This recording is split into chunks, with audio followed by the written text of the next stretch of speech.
All right. As you come into the room, please say hello.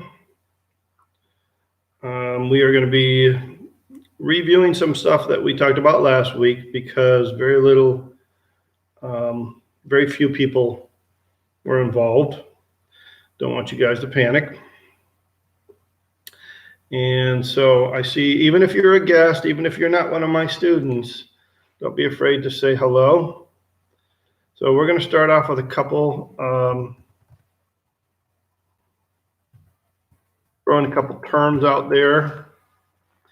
If you are in the class and we are taking attendance, this is going to be part of your grade.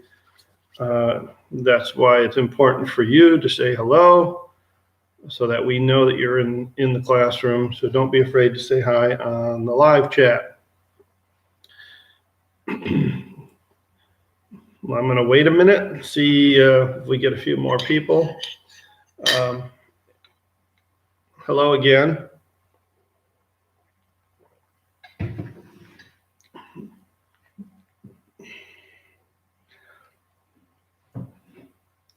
You guys didn't get to see how my celery was doing, did you? Look at that. It's growing fantastic.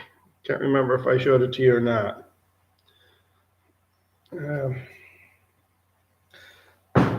Give me a minute. Mr. Fosnight is asking me whether I'm on, and I am. Now, let me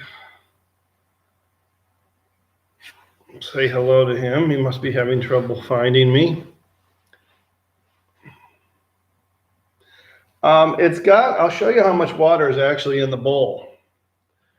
And I had to fill it up today. So it's roughly about 2 inches, about halfway up. You don't want to drown it. I had to fill it up today. It actually emptied right back out. Basically got absorbed. One thing we do know about celery is there's tremendous amount of water in celery, which is why one of the reasons why it's a good snack to eat and won't end up fattening you up. So good 2 or 3 inches, and keep plenty of water in there, as much water as it wants. I don't know. This was actually something that my wife and I were talking about, and she instigated putting it in the pot for me. So I don't know if we going to need to transplant it into the ground pretty soon. I'm going to assume the answer would probably be yes. It is a little early in the year, so what I'm going to do is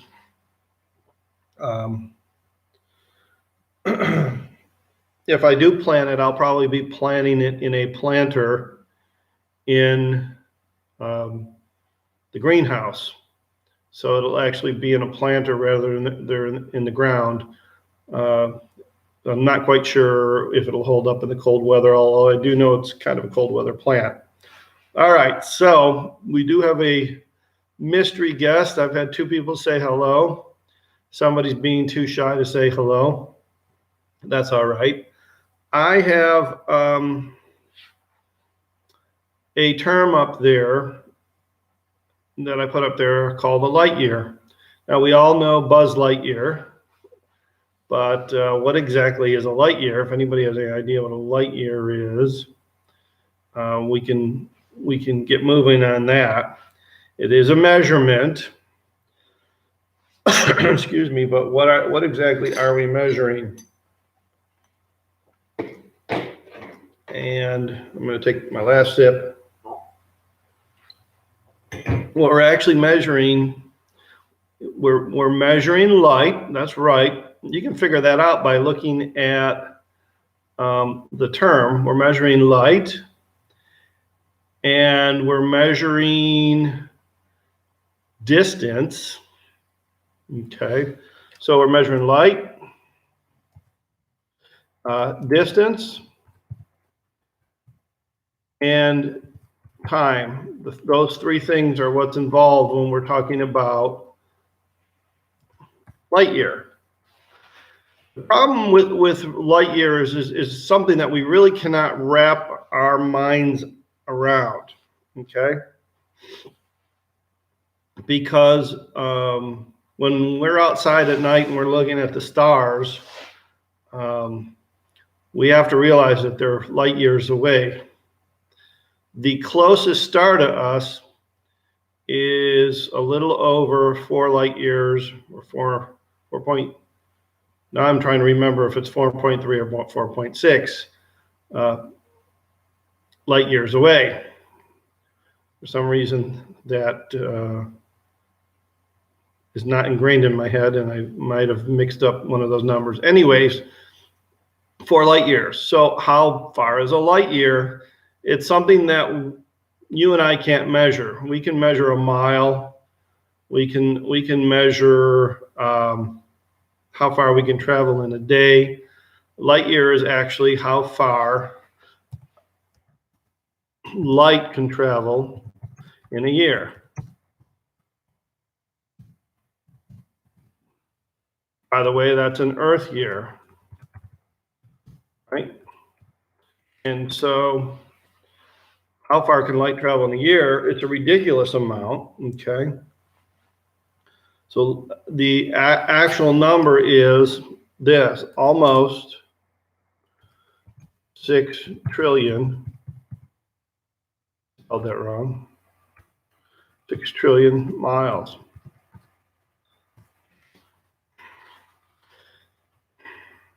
Nobody's ever traveled that far. Nobody can travel that far in a lifetime. So if we wanted to travel with the technology that we have today, if we wanted to travel to our nearest star, it would take generations. We would have to have a ship big enough that we could have food and be able to have generations of people living on that ship, grandparents, kids, grandkids, great-grandkids, and so on and forth, because it would take, with our technology, thousands of years to get to the nearest planet. That's the technology that we have. That's something that has made me skeptical about, is there extraterrestrial life out there? Based on what we know about science, it's hard to imagine that anybody could travel that far, based on what we know. But that remains to be seen. In the meantime, can we put our head around 6 trillion miles? Most of us, the farthest that we've traveled might be Florida, Disney World, and it takes a whole day there, and that's just a couple thousand miles. So a light year, the reason why we use the term light year is because we're not going to be measuring things in trillions of miles. Millions has 6 zeros, billions has 9 zeros, trillions has 12 zeros. If we try to do a math problem like that, we'd probably go crazy, especially if we didn't have a calculator. So instead, we measure things in light years. So it's the distance. Light year is the distance that light travels in an Earth year, and it's a little less than 6 trillion miles. Just something we can't even imagine. It's hard for me to try to explain that other than say we would be gone. Our grandkids would probably have grown up and passed away before we got to a point where we got to where we were going. And so a light year is very long. There's also something that we use as a measurement called a parsec, and that is 3.26 light years.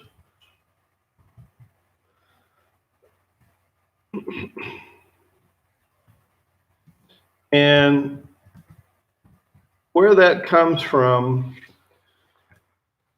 the idea of a parsec comes from is we can look out from the Earth in a circular degree. We spin around and we go around the Earth, we go around the sun rather. It takes us 365 and a quarter days. And so when we're looking out into space, we're looking at segments, and basically it's a bunch of angles. Let me get a clean piece of paper. And so as we're looking out into space, each one of those angles basically, there's little sections that look like that. There would be 360 of them that would complete a circle. And each degree of one of those angles is considered a parsec, and it's 3.26 light years. Kind of a hard concept, but we can measure things in parsecs, how far apart stars are. If we're looking up in the sky and we see several stars, we can measure how far away they are from each other just by the distance in the sky. If one star was at each end of these, and I know this is crude and rudimentary, but that would be 1, 2, 3 sections. So it would be 3 parsecs. So our math would be 3.26 times 3. And it would actually be, if you did the math on it, it would be 9.78 light years. That would be light years.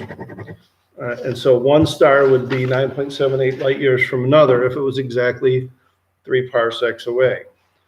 And so we can, like I said, we can measure distance between stars by measuring parsecs too. Okay, going back to something else we talked about. Please, if you joined us, I see a few other people. Please say hello, because we will be giving you credit for being here as part of your grade. If you're not one of my students, say hello anyways. The other thing that we're going to be, this is also a review based on who showed up last week. I'm going to talk about absolute, and I'm going to type this in here. Absolute magnitude, okay, and apparent magnitude. This has to do with how we actually see stars. And thank you for saying hello. So absolute magnitude, apparent magnitude, this is a review of something we talked about the other day. And not too many people were on, and so we're going to review this. We're going to go slow with this. So apparent magnitude has to do with what we see here from Earth. If I'm standing in my backyard, excuse me, and there's no lights, and I can see that, and no clouds, and I can see and no moon, by the way. The moon actually is bright enough that it makes it difficult to see some stars also. So assuming we're at a point where we can look in the sky and there's no light other than the stars, we can look at those stars and actually get an apparent magnitude. And apparent magnitude is just how the star appears from Earth. And so we would give it a grade. We might say it had an apparent magnitude of 2.1. I'm trying to get an example from my book. Aldebrand, from our textbook rather, has a star magnitude of 0.9. So it didn't quite reach 1. And so each star has a different magnitude. And so there's its apparent magnitude, how we see it from Earth, okay, how bright it is from Earth without anything interfering, no street lights, no city lights, no moon, just the sunlight up there. Absolute magnitude is the brightness of a star from a standard distance. Why do we do that? Some stars are some stars are relatively close. Other stars are super far away. So,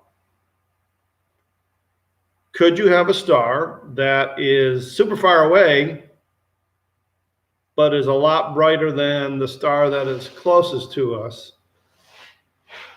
as we stand on Earth and look at it?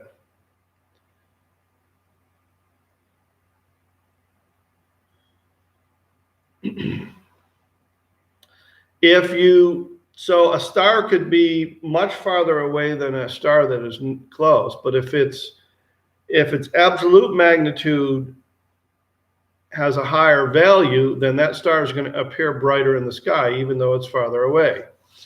So distance does play a factor in how we see something on Earth, right?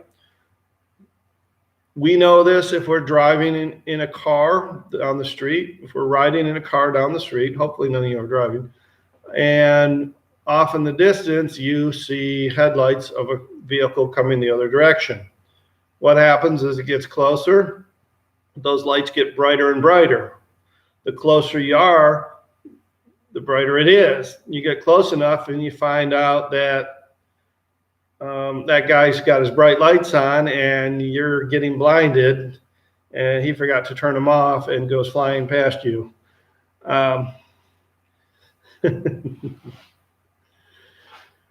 Yeah, I hope you don't drive, you goofball. Anyways, as we get closer to light is brighter. We can do this with a flashlight in our homes. We can do it when we're talking about street lights. Any type of light when we're off in the distance. I have friends that talk about having driven through the desert out west towards Las Vegas, which they call the City of Lights, and just seeing a light off in the distance. And as you get closer and closer, it gets brighter and brighter. That's a good example, and using the idea of a flashlight, the idea of car lights to talk about how distance plays a difference in apparent magnitude, how bright it seems from Earth or from where you're standing in that case, and absolute magnitude. Flashlights are measured in something called lumens. And so every year, my brother-in-law and I have a contest to see who can buy the brightest flashlight. Flashlights always go on sale at Christmas time.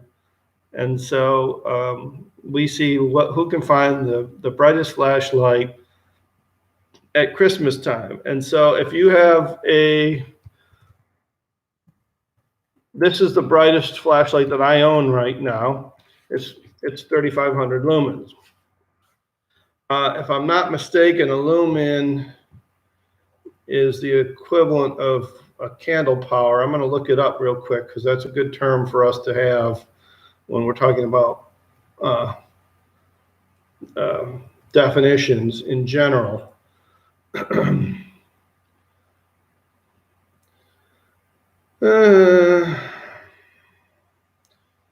Basically, what's a simple definition here? A light from a candle is measured in lumens.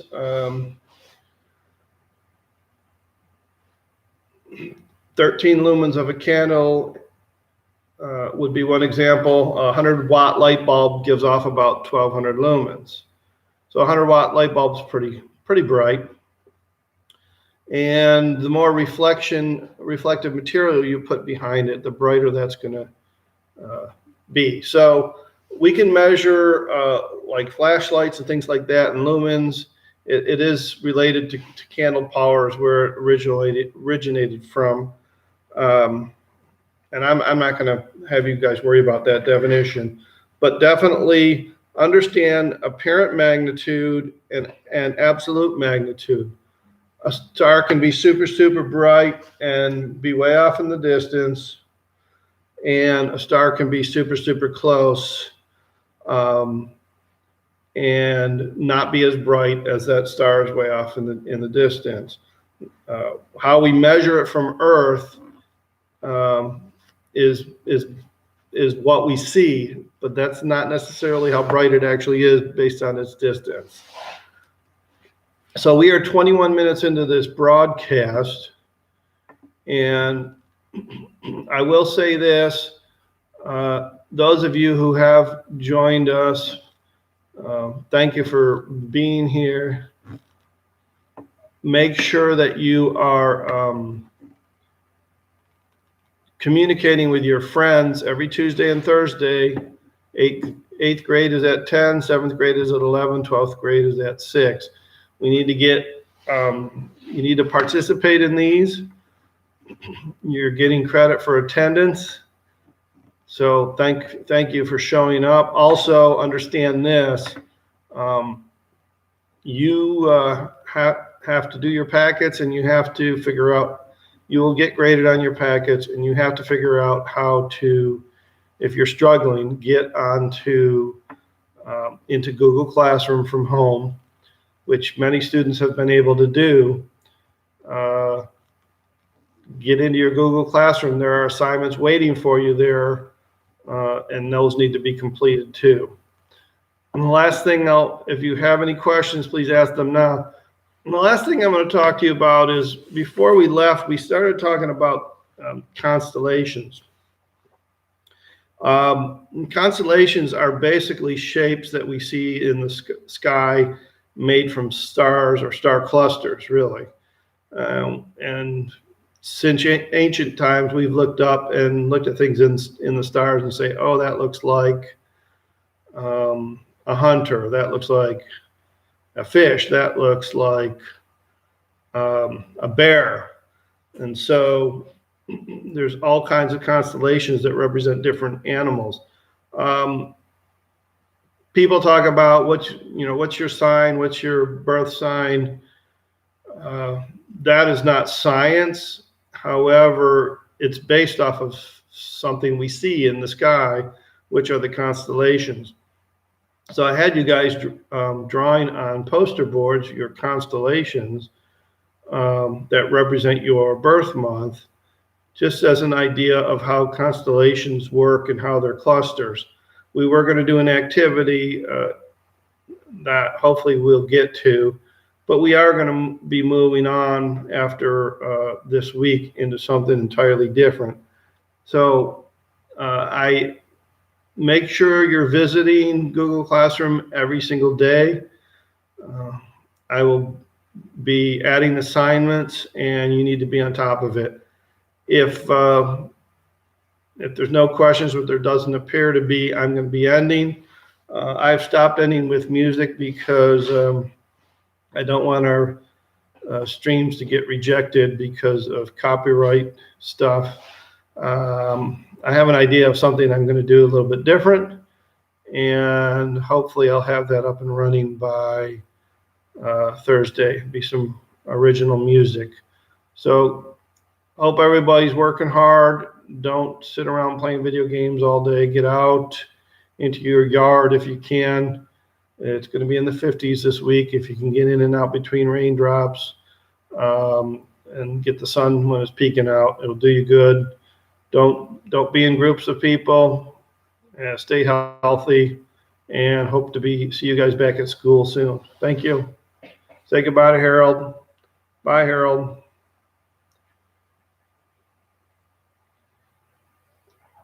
I agree with that. If we can get half a dozen other kids to join this class because you've gotten the word out, we will buy you lunch. Thank you, guys. So apparently no questions. Don't forget to be working on your packets that you got. If you didn't get your packets, they'll be waiting for you. Don't fret. And then don't forget to be looking online. Thank you guys. Bye-bye.